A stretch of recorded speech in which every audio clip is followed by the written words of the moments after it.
Economics Journal, everybody. Waging war on the graduate students from the University of Brussels.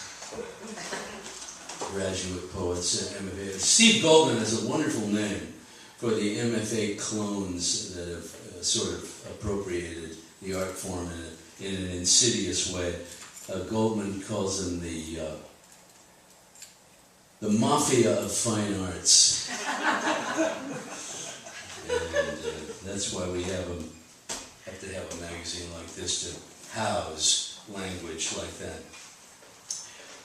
Baseball season came and gone again. It's not really a sport anymore, as it's sort of like a corporate ripoff. And it goes back a ways when my grandfather was in the hospital. And, some poetry magazine said to me, "Please don't send any father death poems."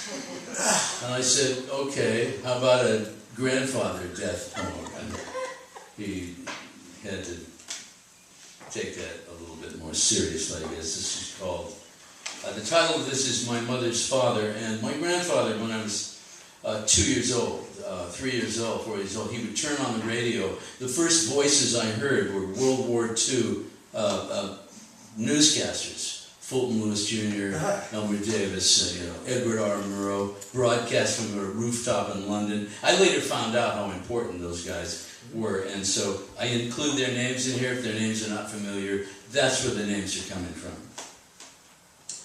I was the only child back when he'd buy comic books for me then. Tales from the Crypt, Weird Fantasy, Frontline Combat, Nightmare, Gangbusters, Shock, The Vault of Horror, all containing to his daughter's horror the social patinas of avarice and fear.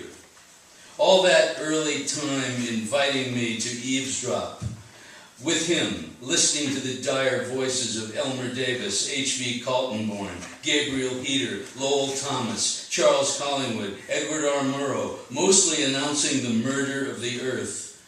Today, my maternal grandfather's arms are strapped to railings running the length of a hospital bed.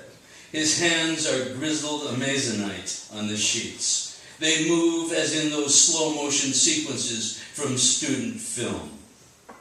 Reaching for clothes he'd worn once when coming home around supper time, liberating his sandy wire-haired terrier tied to a tree in Walnut Creek.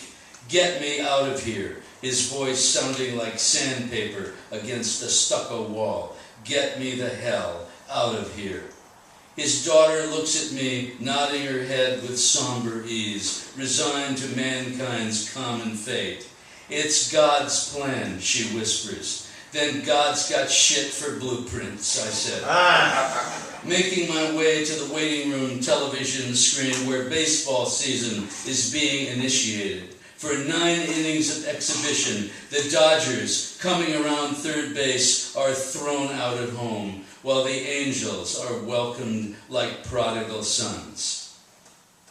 A moment before the elevator door seals me off like an SPCA carrier box, my mother says, "That isn't my father in there anymore." Then bridging her brow with her right hand as though she were a woman in an East Bay area suburb calling a dog already late for dinner. "That just isn't him." Thank you very much.